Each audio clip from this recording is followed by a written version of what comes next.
Bismillahirrahmanirrahim. Wassalatu wassalamu ala Rasulillah wa ba'd. Tamunya sebelum anda jawab tentang isu tahaluf, apa jawapannya adalah lillah dan la abtaghi siwa. Jadi bila sebut tentang tahaluf, benda first sekali kita kena buat bersama, kena define apa yang kita nak maksudkan dengan tahaluf. Jadi ulama kata, kalaulah yang dimaksudkan tahaluf itu adalah buat kerjasama antara golongan muslimin dengan muslimin, maka itulah yang dituntut oleh syarak. Bukankah ayat Bible yang kita sama-sama dengar, wa ta'awanu 'alal birri wat taqwa wa la ta'awanu 'alal ismi wal 'udwan. Itu clear Jadi tak ada masalah kalau tahaluf antara muslim dengan muslim. Sebab itu la nakhtalif fi itlaqan. Kita tak berselisih tentang isu itu. Yang kedua, kat sini dia timbul tanya besar. Macam mana kalau tahaluf antara muslim dengan musyrik? Dan ada kaitan dengan pembentangan oleh Ustaz Syamil tadi tentang isti'laq dan sebagainya. Ada kaitan juga dengan pembentangan Dr. Hafiz. Cuma kat mana masalah? Sebab bertemunya adilah-adilah atau bertemunya nas-nas. Ada sebagian nas syarak kata boleh tahaluf dengan musyrik. Ada sebahagian nas kata tidak boleh tahaluf. Golongan ataupun ulama ataupun mazhab yang kata harus tahaluf dengan musyrik menggunakan hujah Nabi SAW pernah bertahaluf dengan kufar. Dan hadis ni ada diriwayatkan oleh Imam Ahmad dalam Musnad Imam Ahmad. Itu yang pertama. Yang kedua, orang yang kata harus tahaluf berpegang dengan hujah Hilful Fudul, satu perjanjian yang dibuat antara orang Quraisy sebelum kebangkitan Nabi Muhammad SAW. Dan Nabi Muhammad kata, kalaulah lepas kebangkitan, kalau lepas keputusan aku ada Hilful Fudul, aku akan sokong. Itu yang pertama. Yang kedua, ada beberapa dalil Quran yang qat'i yang kita tak boleh langsung orang kafir. Contohnya, ya ayyuhalladzina amanu la tattakhizu bitanatan min dunikum la ya'lunakum illa khabala waddu ma 'anittum qad badat al-baghdha'u min afwahihim wa ma tukhfi suduruhum akbar. Wahai orang beriman, la tattakhizu bitanatan min dunikum. Wahai orang beriman, jangan ambil orang kafir ni sebagai sekutu ataupun teman rapat kamu. Dan Allah kata hujung ayat tu qad badatil baghdha'u min afwahihim wa ma tukhfi suduruhum akbar. Apa yang mereka kasih ke dalam hati ni lagi dahsyat. Dan Allah Ta'ala sebut dalam surah Al-Mujadilah, la tajidu qauman yu'minuna billahi wal yawmil akhir yuwadduna man hadda Allah wa rasulahu walau kanu aba'ahum ila akhir ayat.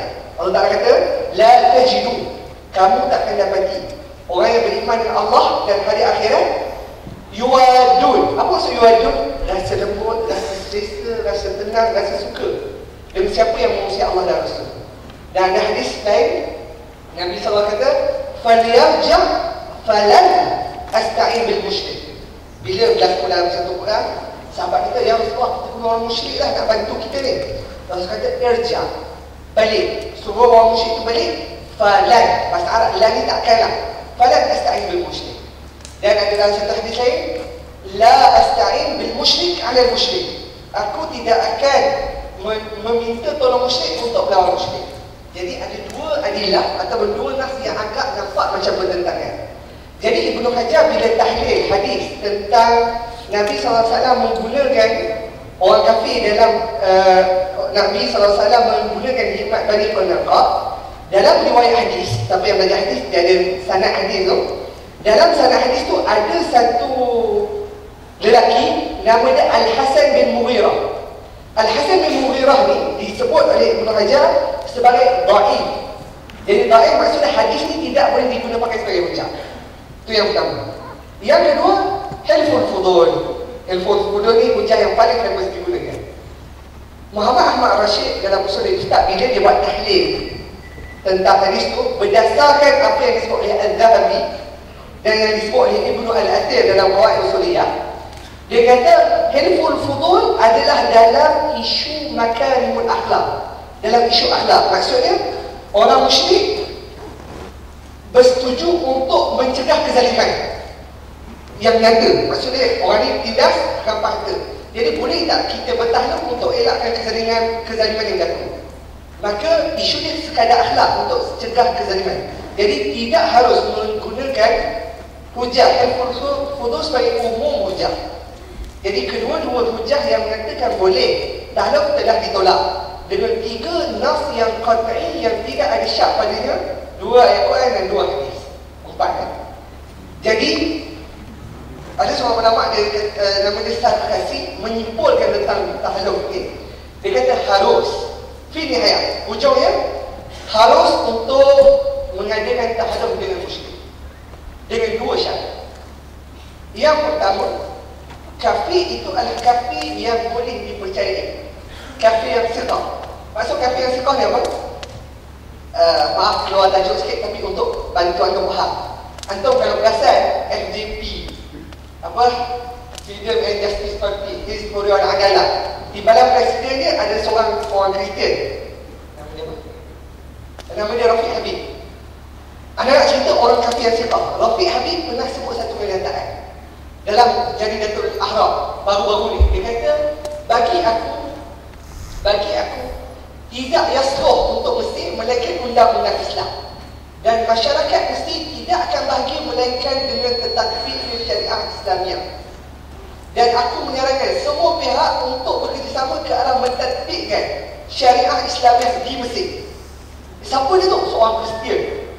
Itu maksudnya kafir siqah. Bukan kafir yang tak aku mentah-mentah, tapi kafir yang menyokong. Ini baru dinamakan kafir siqah. Jadi saya kasih kata harus tahluk yang musyrik dengan 2 syarat. Yang pertama, kafir itu adalah kafir siqah, mudah cerita macam Rafiq Habib ni.